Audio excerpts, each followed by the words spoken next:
Livecast. Today we are doing something very fun and very unusual. I have with us six wonderful authors, the authors of this new anthology, Joy at Work When Women Lead. And this has been a special project we've been working on now for about 10 months. And as you can see, I have all these smiling faces here today. We're going to feature each one of the authors.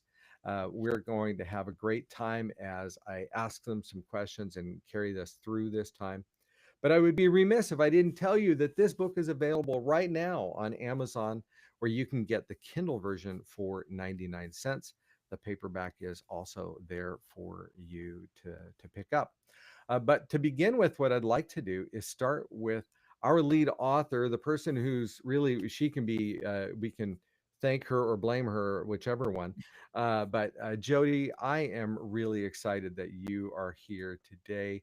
Jody, thank you for coming and tell us a little bit about this project. Yeah, I'm so delighted to bring out this book. I happen to have a copy too, Everett.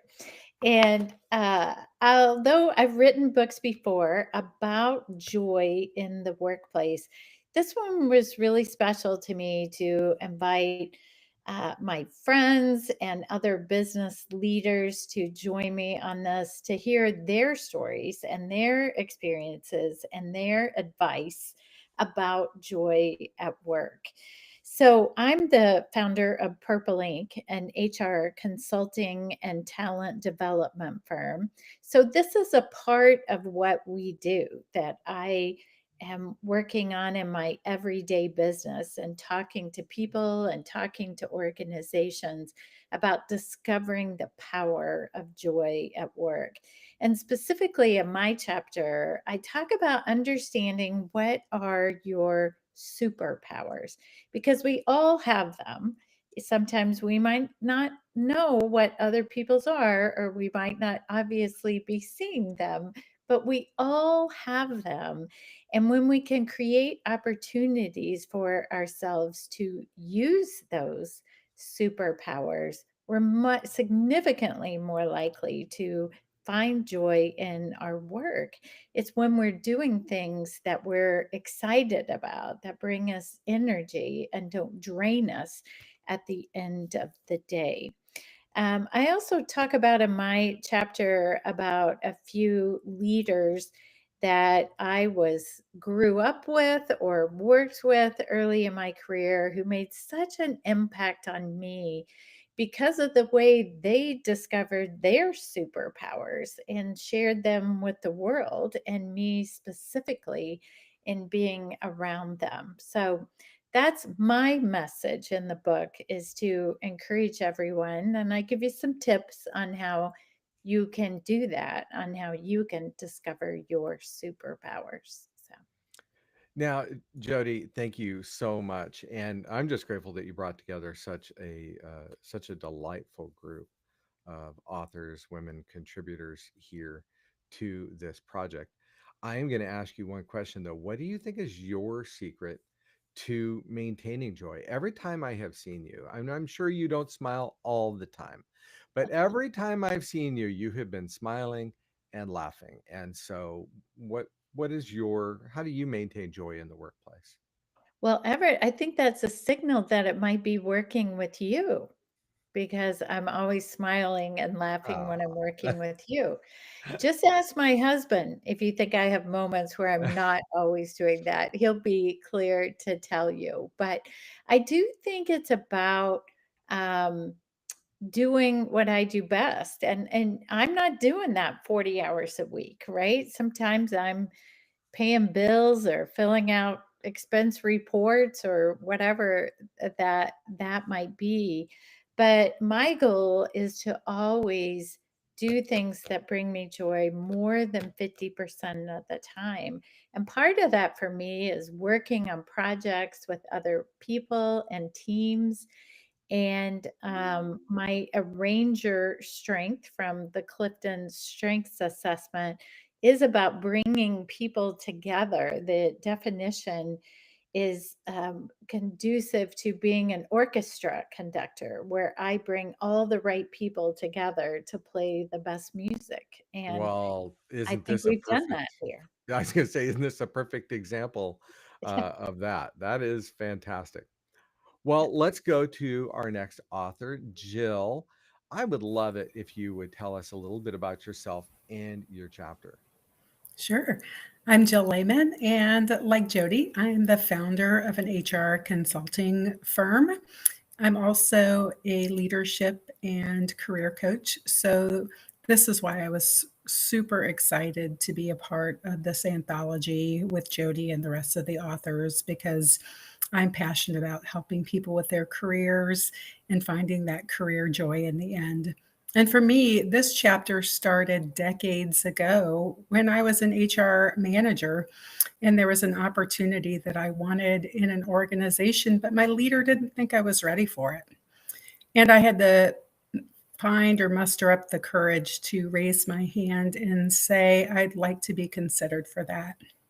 And it was scary. And I knew that there was a chance they'd say yes, and there's a chance they'd say no. And guess what? They said yes. And that was really the start of a beautiful career for me in human resources as an HR leader, HR executive, CHRO, and organizations. So that's where the heart of this chapter comes from. And it's really all about, for those of us who have maybe put ourselves in autopilot and let someone else lead our career, or just riding in the passenger seat of our career, to reclaim our power and jump in the front seat of the car. So I write about one of my individuals that I've career coached in a story. So it's a real person. Maybe you've changed the name and a little bit of the background, but it's a true story in the end of someone looking to rediscover their power through being intentional in their career. And intentionality is so important for us, work and life. But in our careers, if we're not intentional, we'll move astray, just like anything else. So outside of being intentional, I also talk about what I call the you powered gears, which is the importance of, in your career, having self advocacy, like I just spoke about, raising your hands for projects or opportunities that you may think you're not ready for. Just so, one, you take the courage to do it and see what the possibilities are, but two, to stretch yourself in areas that maybe are great opportunities if you just open the door and walk through. The other is self-discovery. And this kind of ties into Jody's chapter about your superpowers, is really understanding what you're good at, what you're passionate about, what brings you joy. What do you not love so much, or what are you not so great at? And make sure that when you're looking at that career, are you checking those boxes of the things that are your strengths that bring you joy and happiness? The next piece is accountability. And that's, again, driving the car versus being a passenger in the back seat. And when we take accountability for our careers, the opportunities can be endless, because we're the one who get us to the final destination. So there's great power when we unlock it for us in our career paths. So that's what this chapter is all about. And as I wrap it up, I talk about, it's really your fast lane to success. That is excellent. Thank you so much, Jill. I appreciate that. And your yet another method or way to find joy in the workplace and to increase that. Carrie, you are up next. Please tell us a little bit about yourself and your chapter. Sure. Hi, I'm Carrie Wines-Ethel. I have spent my career in the professional services field. Began as a CPA at a regional CPA firm. Ultimately went into management in the CPA industry, and then in 2001, I made the switch to the legal field. Spent 24 years in the legal industry, most recently as the chief operating officer for a law firm based in Evansville, and just retired in March. Thank you. And when Jody approached me about the book, I was thinking about my retirement. I had announced it at work and was really, starting the process of transferring my responsibilities to someone else. And it made me think about endings as my career there was ending. And so the title of my chapter is All's Well That Ends, because we do find that there are endings in our careers. Some of those endings are things we pick. We apply for a promotion at work. We see a job posting that's intriguing and we switch employers. We decide to leave working for someone and start our own business, or we decide the time is right to retire. But sometimes the choice is not ours. Businesses merge, positions are eliminated, things change at work, culture maybe changes, and we're no longer satisfied. But I think even in all those situations, whether it's your choice or not, you can still choose to find joy. Now, you won't feel it every minute of the day, especially when the ending's not your choice. And I'm not suggesting that you shouldn't feel negative emotions, because we need to experience those. But what I don't think is good is to stay in that negativity. I always say you need to pick a time frame, an hour, a day, a week, whatever you need, feel that negativity, and then decide to move on. And what I hope readers get from my chapter is that you should look for the joy you had in your past experience and then use that to motivate you to find greater joy in your next career stop. That's excellent. Thank you so much, Carrie. And I loved your chapter from the second I heard the title of it. Thank you. I was All's Well That Ends, and um, there is a time to end, and there should be, right? Otherwise, who knows? But I'm grateful for that. Now, as a reminder, everybody, Joy at Work is available now on Amazon, where you can pick up the book. The Kindle version is 99 cents. Paperback is also available. And this is a fantastic gift. If you have someone in your life, and by the way, they don't need to be female. You have someone in your life, there's such powerful lessons to be learned here. We can all use more joy in work. This is a terrific gift, whether you want to give it now or you want to hold on to it until Christmas, but it's a terrific gift to share. So now we're going to go to Michelle. Michelle, tell us about you and your chapter. Hi, thanks, Everett. Hi, I am Michelle Callan. I'm a keynote speaker and author and a coach. I'm a community volunteer and advocate. I'm a mom, a Mimi, a wife, and I'm a badass.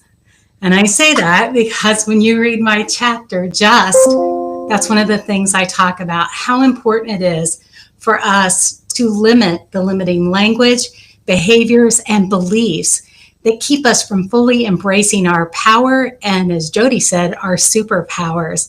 And so I talk about how important it is to eliminate saying, I'm just. I wrote this chapter because I found myself doing that again. I've done that at different times throughout my life. And I started to hear other women doing it as well. Not to say that men don't also use the word just and those qualifiers, but I did find that more often than not, it was women who were saying, I'm just a mom. I'm just on the JV team. I'm just an employee. And what I really want women to take away, and any reader from this chapter, is that you are. I am, as you can see on my t-shirt, I am. Because it is so important that we step into the calling of who we are meant to be, and that we embrace everything that means. And so that's really what this chapter is about. The journey, my journey, those moments when I haven't fully embraced who I am and my power, those moments when I have, and I provide some tools on how I have really worked on those aspects of my life and things that other folks can do as well, and women can do to embrace their power and go from saying I'm just to moving into that power pose of saying I am. So that's what this chapter is about for everyone. Wow, I think we're all fired up now. Great, good. That's what I hope for. We are all fired up now. Fantastic, Michelle. Thank you so much for sharing that. So now, Gretchen, it is your turn. Gretchen, it is great to see you. Tell everybody a little bit about yourself and about your chapter. Thanks, Everett. I'm so excited to be here. I want to pinch myself. Like, this is really happening, and it's so great. My name's Gretchen Schott, and I also am an executive coach, a facilitator. I do workshops with my company, Leading Well, and I'm also very blessed to be the Chief Learning Officer for Threefold. And I know I have a lot of people who are on right now supporting me, and my phone is blowing up. So thank you for all the love and support, friends. My chapter in the book is called Choose to Lead with Love.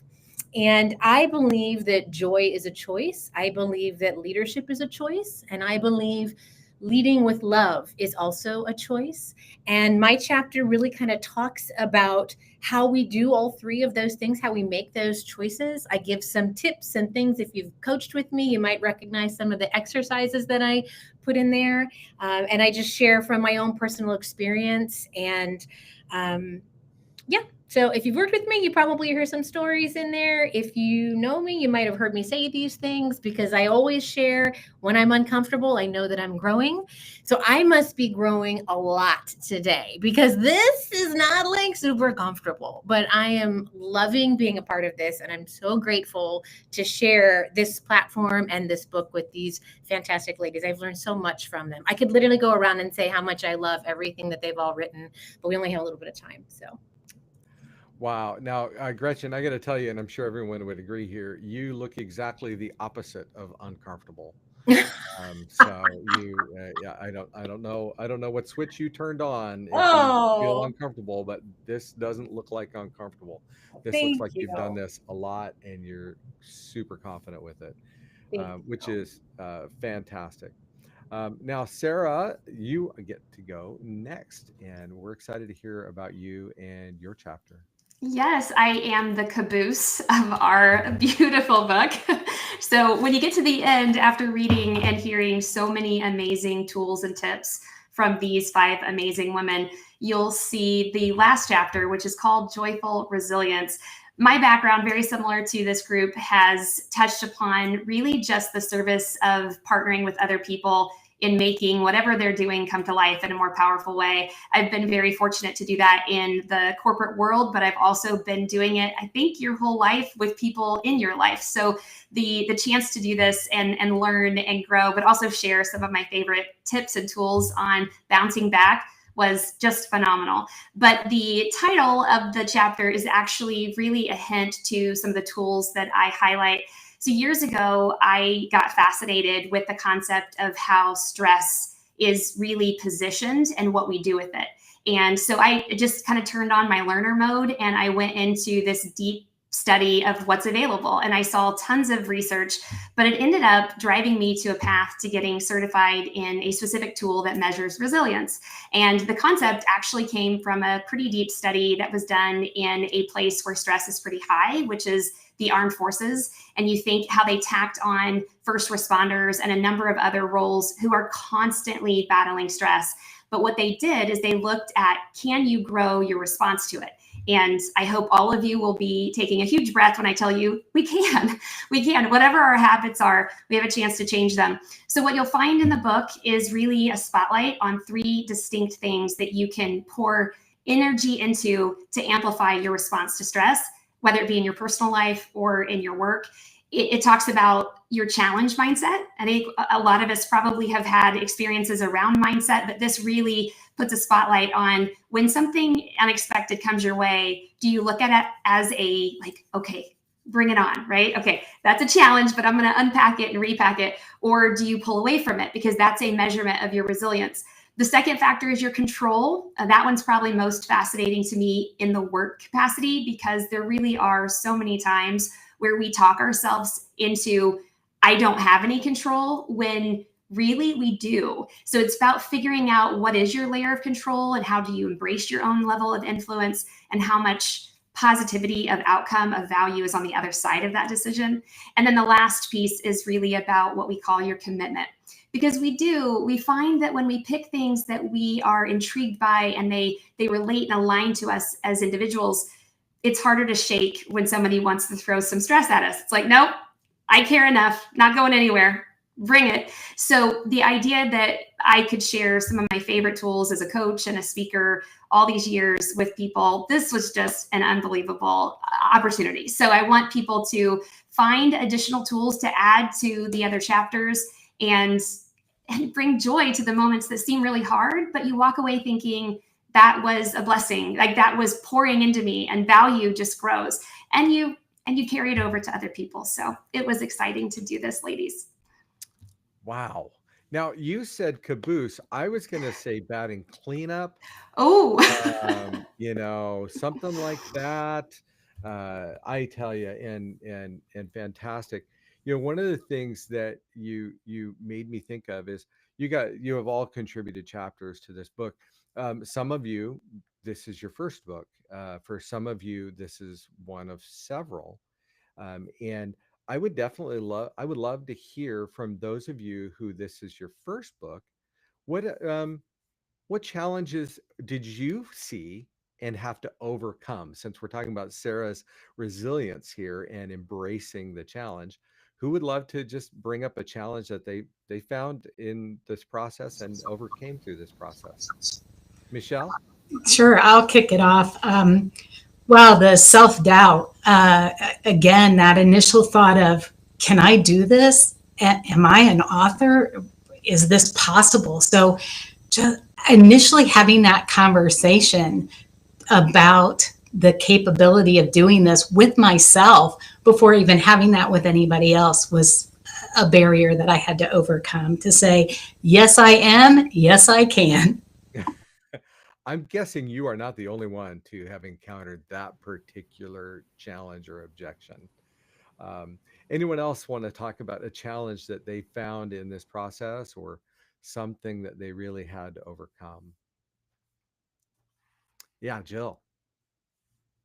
Well, self doubt definitely played into it because I think all of these probably lead into that. But for me, it was about how do I bring these thoughts that I'm really passionate about into a chapter and make it cohesive and tell it in a story perspective. And that was completely new to me as an author. So I'm a coach, but I leaned into the book coach. And it just was a great reminder for me that we may at times, be the trainer, be the teacher, be the educator, be the leader in the room, but we have to raise our hand and ask for help and lean into resources and others who make us better.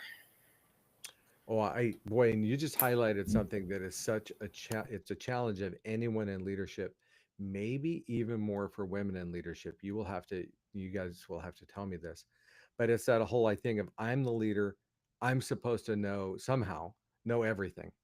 And I can't be vulnerable necessarily with others in my organization, perhaps, or in my life, lest they see that I really don't know everything. Gosh darn it.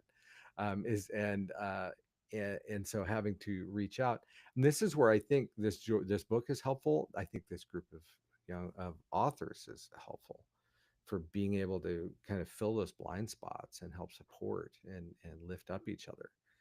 Really, so good. Now, okay, so you mentioned coaches, and we would be remiss if we didn't highlight the great work of Kathy Fyock in really helping bring this group together and these chapters. For those of you who don't know, Kathy is a phenomenal book coach and book strategist, and someone that I have worked with now for probably over 40 projects, and I have just great respect and admiration for.